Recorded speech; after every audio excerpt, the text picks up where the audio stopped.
Okay, welcome back to my channel, May Between the Pages. My name is Taylor, and today we're going to be doing part 2 in books that surprised me. So part 1 was books that surprised me in a negative way, or as most normal people would say, disappointing books. And this part 2, is going to be about books that surprised me in a positive way.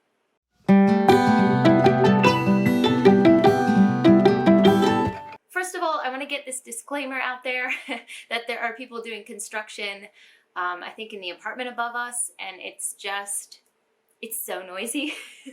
The drills are constant. So if you hear that in the background, I'm sorry, but there really isn't any timing where they're not working on stuff. So, you know, if I got to suffer through it, apparently you guys do too. So this list is going to talk about different ways books can surprise me. So books in genres I didn't expect to like, or ones that I thought wouldn't go as in depth or touch me in such like a close way as they did. So it's not that I necessarily had bad expectations for these books. The result or my experience with it wasn't what I was expecting in a really good way. We're going to kick off this list with one of the first series I actually discussed on my channel. It's one of the first ones that I really raved about when I first started, and that is going to be the Remnant Chronicles by Mary E. Pearson. Now, I don't own a copy of these, but I definitely plan to in the future. I've mentioned recently that some YA fantasy hasn't really been hitting the right spots for me, but there's definitely exceptions and some YA fantasy that really, really matched with me and didn't feel like it was reading young at all. And one of those was definitely this series. Now, don't get me wrong, it has a lot of those tropes that, YA books have. There's a love triangle, there's the characters are stupid because they're teenagers, so you're like, why in God's name would you make that decision? Like, those things do exist in this series. But in my opinion, the way that those tropes are developed and what Pearson does with them in the end of the series was so refreshing and just wonderful for me. I loved the finale of the series so much. I loved the character developments, and I thought that, I don't hate love triangles as much as others do, so maybe that vitriolic feeling wasn't there to begin with, but I feel like she did something unique and interesting with this one that I hadn't really seen before. So this series in particular, I went into it thinking it was just going to be, reading candy, and it is, you can blow through the series, but it gave me a lot more than I expected from it. The next one is along the same lines, and that is the Vampire Academy. I always do that. Vampire Academy. So I picked this up again thinking it's going to be book candy, and again, it does have those elements, very easy to blow through and read. But I was so impressed by how mature this series is. It has its immaturity, but there's a lot of mature undertones going through it. And I found myself really actually enjoying and caring about the world when I read the first book, and also when I read the second one, to the point where I definitely want to continue with the series. I'd like to buy it and have it on my shelves. Like most romance books of that time, or even now, there is an age gap relationship kind of thrown in there. What is a fantasy romance with vampires without an age gap relationship? But the way that it's dealt with here is so well done. So the person who's older in this relationship does not romanticize it, does not see it as something that is hot or sexy or whatever. It's seen as what it is. It's an age gap relationship that's not appropriate at this time. And the actions of the person who is older here, they take actions that are actually responsible and thinking of the person who's younger. And that was so refreshing for me to read, especially in like this genre of YA. I also like how self-aware it is. So our main character, Rose, is like fiery and, doesn't really think things through all the time. And the book calls her out for that. It doesn't say like, hey, this is how you should live life, guys. It's like, this was a really stupid decision and you know it. And I really like that self-aware aspect of it. And finally, I love the female friendships here. So there's a core female friendship at the center of this story, and it's written really well. there is a tendency, in older YA at least, which Vampire Academy is, to have this like catty, you know, bitchy, backstabby characteristic to all female friendships, or most of them. And in this case, that's not the case. It's a genuine friendship that serves as the core for a lot of the plot points and things that happen. And I was just really, really impressed with how that was handled, especially for the age of the series. The next couple on this list are going to be ones that surprised me more on the side of like genre. So I didn't expect to enjoy or delve into this genre as much as I ended up doing. And so the first one of those is going to be Black Girl Unlimited by Echo Brown.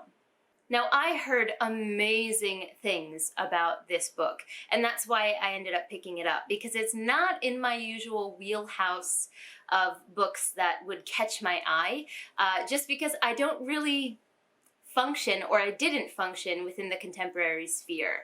But this is one of the first books that showed me that hard-hitting contemporary can be something that touches my heart and that I adore. To me, this book really personifies the phrase Black Girl Magic, because when we hear about our main character, I believe her name is Echo after the author.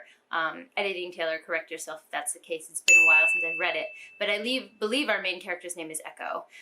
And seeing her come into her own, come into her power, through, I mean, she goes through a lot. She goes through a lot. This is not an easy book to read. There's a lot of trauma in there. But the overarching theme of this book and the note that it leaves you with is hope.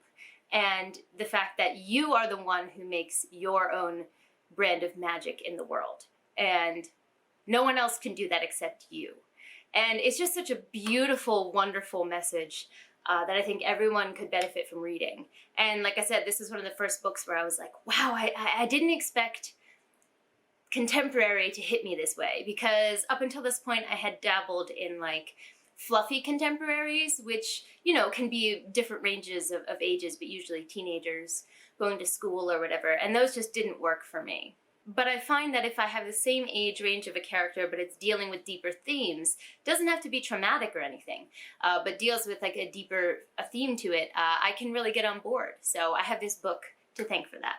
Well, that book, as well as these next couple ones. Also, you'll notice that I don't have a lot of them physically. I do have some of them in the States.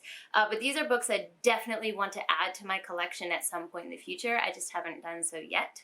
But moving on to the next book, which is one that I talked about so much on my channel, and I just love it from the bottom of my heart, and that is A Man Called Ove. It's by Fredrik Backman, and I have yet to read a book by that man that hasn't touched my soul and made me cry. But A Man Called Ove made me cry ugly tears. Like, it was not cute, okay? And it happened while I was in public. Thankfully, I was riding my bicycle so I could like speed past people, and they just like heard the ghost of a tear. But I was ugly crying when I was listening to this book. And it wasn't sadness, just sadness. It was a mixture of joy, you know, sadness, elation is the same thing as joy, but just being touched, you know, it was a mixture of those things. And I just, so if you don't know, this book is about an old man who, he's a crotchety old man, he's angry at the world, and at the beginning of the book, he's questioning whether it's worth being in this world anymore. And then these other characters come kind of barreling into his life, and he's not happy about it. He doesn't think he's happy about it. And then little by little, maybe he doesn't mind so much, but he can't let people know that. Absolutely not. So you're in this crotchety, grumpy old man's head as he kind of deals with these people who have just tumbled into his life, and trying to figure out what he's gonna do with it, how he's gonna handle it. And it's so, so good. This next one I do have physically, and that is The Seven Husbands of Evelyn Hugo. So this goes along with the previous two books of really opening my eyes to how much I can enjoy a genre that I didn't think I could. So this is historical fiction, and it's about, well, if you don't know what this book is about, where have you been? Because it's literally over all genres of booktube, but just in case. This book follows the main character, Evelyn Hugo, who's like a starlet. Think of like a Marilyn Monroe-esque figure. And she's had seven husbands. Sevelin husbands. I kind of like that. Sevelin husbands. And she has divorced them all at this point. And so it follows her life. And if I read that summary, it could not disinterest me more. It could not be all of the things that I don't think I'm gonna enjoy anymore. Like, it just seems flat and uninteresting to me, honestly. But I heard literally nothing but good things about this book. And I was like, okay, the audiobook is available, let me pick this up. This book taught me things about myself that I wasn't ready to confront. It's one of the first books that I read that helped me come to terms with my sexuality, who I am, the idea that, you know, things come in their own time. It's not anyone's business but your own. And just that particular thread going through this book taught me things about myself I didn't know. And as someone who doesn't give two shits about celebrities in real life, I don't care who married who had the drama, who had surgery, who went on a vacation, like, ain't nobody got time for that. If you have time for that in your life, you need a hobby, is my opinion. Anyway, I don't care at all about that. And yet, I cared about Evelyn Hugo so much that she felt real to me. Like, I felt like if I Googled her name, it would come up. And hers would be one of the only celebrity names I would ever Google. Like, I'm just so impressed with what this book was able to accomplish, especially with a reader who, going into it, was like, this book is nothing that I usually enjoy. It's so good. It's so good. If you haven't picked it up yet by some miracle, please do pick this book up. It's so good. The next book is probably the last one in this category of like contemporary, hard-hitting contemporary that showed me I could really enjoy the genre, plus a format that I didn't think I enjoyed, which is The Poet X. This is by Elizabeth Acevedo, and it's told in verse. So again, this was before I was starting to realize hard-hitting contemporary could work for me, which is why I picked this up from the library. But I had never really engaged with or super enjoyed anything in verse before. So that was also a medium I wasn't sure would hit right for me. But man, did it hit right. This book was 5 stars. Even though I don't have anything particularly in common with the main character in this book, like her world, the things that she goes through are so separate from mine, I still felt for her, cared about her so much, and felt her struggle throughout the entire reading experience. And this book has won awards. It's super famous. It doesn't need my help to be read more. But if you haven't read it, I, quadruple, triple, whatever, 1,000th times support the fact that you should be reading this book because it's amazing. The next one I also have physically.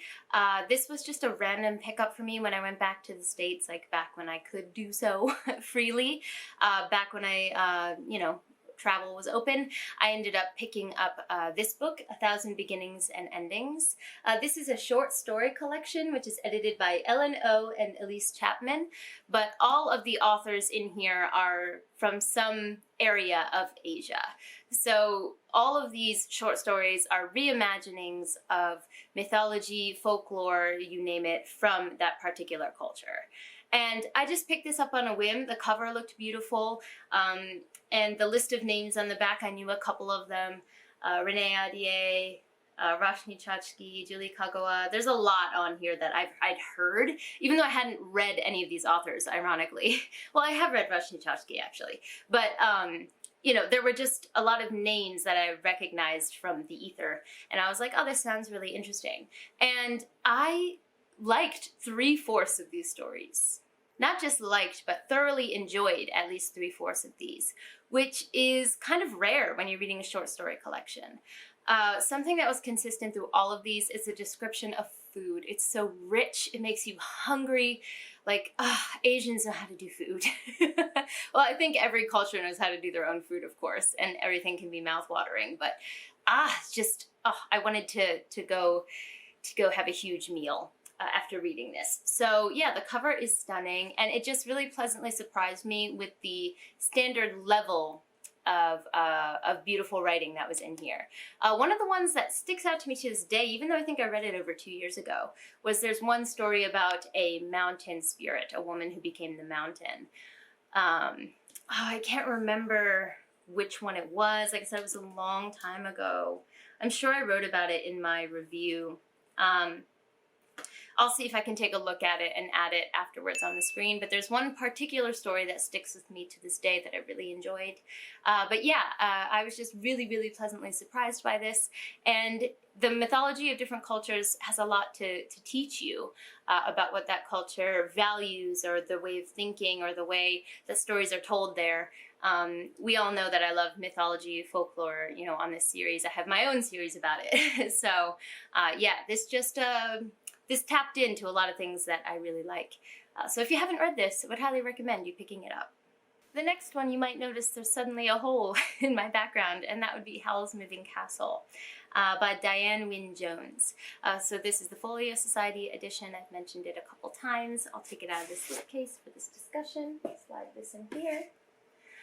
But yes, so this book was one that I read for the Ghibli readathon, and I expected to like it, but I didn't expect to love it. I fell in love with this book. The whimsy, just, oh God, I don't even know how to describe it. I love it so much. But the atmosphere, the whimsy, the humor, you know, Calcifer is just as funny in this as he is in the Ghibli adaptation. So if you've seen the movie Howl's Moving Castle and you like Calcifer's kind of sarcastic humor, it's all over this book. And then this book also adds more to the world than the movie does. There's just more breadth to it, more depth to it, and who the villain is actually changed here. So if you think you know who the villain is, you don't. So the back of this is also very, very cute with a spider web. So essentially this book follows Sophie, who is, I still can't remember if she's the youngest or the oldest of her three sisters. I should remember that. But either way, she feels like it's her responsibility to continue on her family's hat store, the hat business. She feels saddled with this responsibility. And then one day, she gets on the wrong side of a witch called the Witch of the Waste, who then turns her into an old woman because she feels like it. And so Sophie, who's a very practical person, is like, well, what should I do about this? And it's just not the normal reaction you would expect. And that's also kind of a source of humor here as well. And so she goes on a little mini quest to figure out, not mini, but a quest to try to change herself back. And this is Howl's Moving Castle. There's a warlock named Howl who lives in a castle that can move of its own accord. So it randomly pops up, you know, on hillsides here and there. No one ever knows where it's going to be. And Howl supposedly eats people's hearts. So most people try to avoid the castle. But Sophie ends up going there, and that's where our adventure begins. And it's wonderful, delightful, whimsical. Read it if you haven't.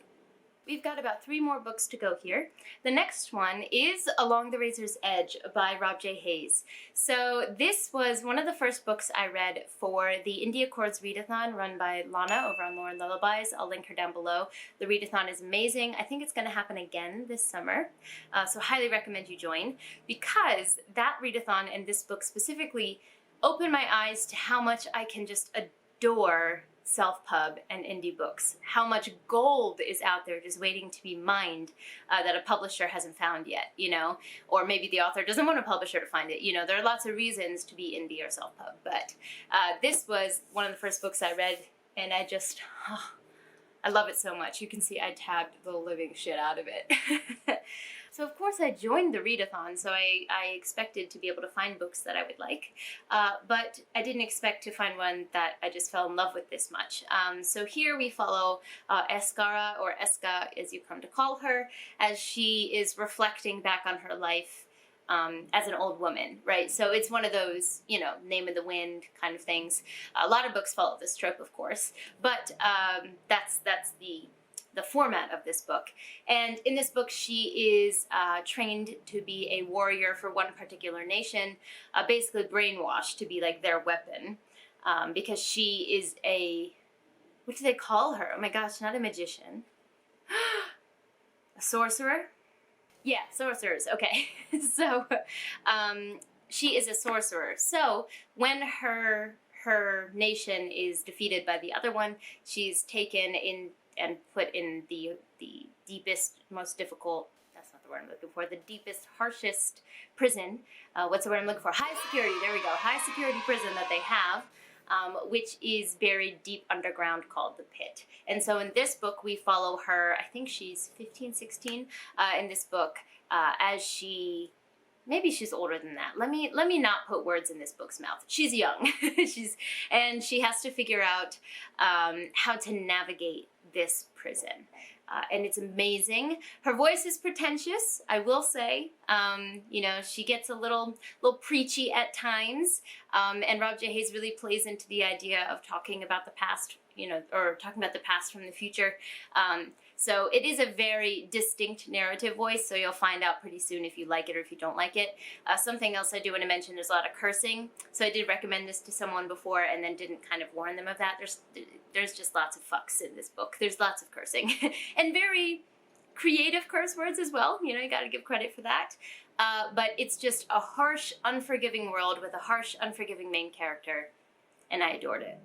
The next book is a nonfiction, From a Whisper to a Rallying Cry. So by the time I read this book, I had already learned that nonfiction via audiobook is one of my favorite formats to like take in nonfiction information. I just love that format.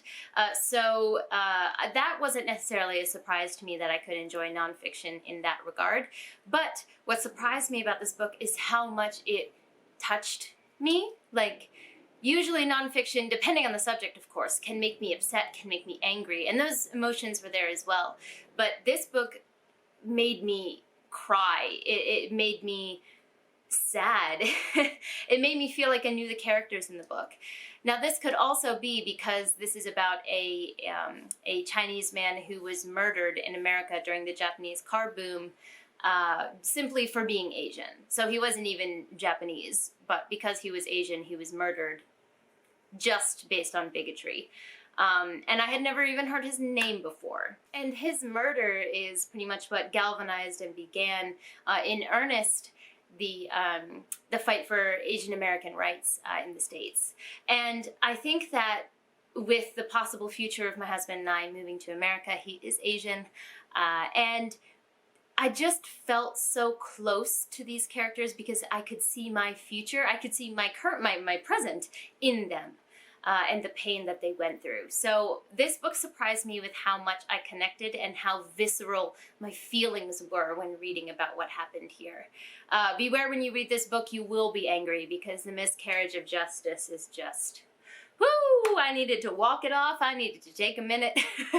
I have a reading vlog where I talk about it actually, so if you want to see my actual reaction to that, like in time, I'll link it down below with a timestamp for when I talk about it. But yeah, this book surprised me. Definitely is one that I don't hear enough people talk about, and I really think that you should pick this up if you want to learn more about the Asian American movement and how it began, as well as doing Vincent Chin justice and just learning about his life and having his death have ripples to this day. And finally, one you've definitely heard me talk about if you've been around my channel recently, which is How Do You Live by Genzaburo Yoshino.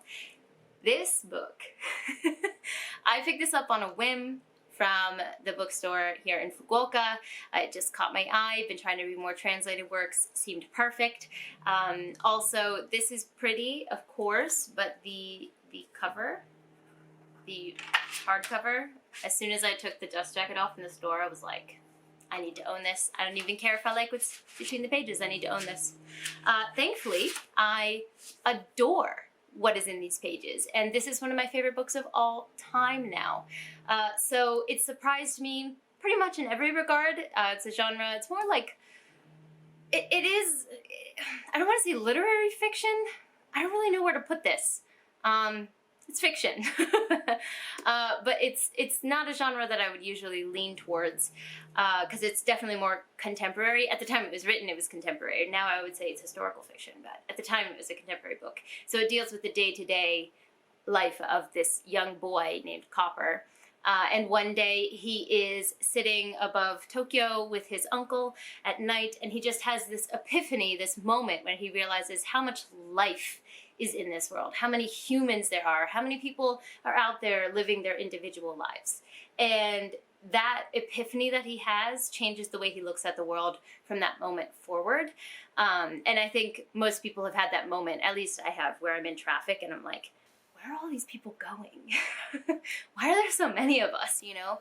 Just having those revelations. So I could connect to that in the beginning to start with. And then we follow, like I said, the daily life of Copper as he lives, as he learns. And then those daily life snippets are juxtaposed and kind of alternate with letters written from his uncle that was with him at the beginning to him to read when he's older. So you get both of these perspectives. And I'm obsessed with this book. I love it so much. I will not rest until everyone in my life has read this book. It changed the way that I see things. And I think that everyone who reads this book has something they can take away or something they can connect to. It just has a lot to say. It really, really does. I have a full review for this book talking about the translation and more details about it. So I will, again, link that down below. I highly recommend you go check that out if you want more details about this. But this book surprised me in every way possible, in the best way possible. And I'm not going to shut up about it. Ever. So those are some books that really surprised me from when I picked them up to when I put them down, and I think had a significant impact in my reading going forward. So if there's anything overall that I've learned from these books, I would say it's that while knowing your reading tastes and working within your wheelhouse is good, I would say like 80% of the time. Of course, always trying to breach out, but staying within genres you know you'll enjoy in order to keep reading enjoyable for you. I would say, you know, be sure to branch out. Be sure to try new genres or new mediums or, you know, to just try something you haven't before, because it might show you that there's something else you're really missing out on that could enrich, you know, your life of reading. So yeah, branch out there, try something, you know, especially if it's got good reviews from people you trust. I think that's a really good like guidepost as to what to actually branch out and give a shot to. Let me know in the comments down below if you've read any of these books, if you had the same thoughts, if you have some books that really surprised you and you ended up enjoying them more than you thought you would. I would love to hear that down below. Don't forget to like, subscribe, and click that bell. I'd love to have you as part of this community, and I appreciate it. But for now, I'm gonna head out. Johnny!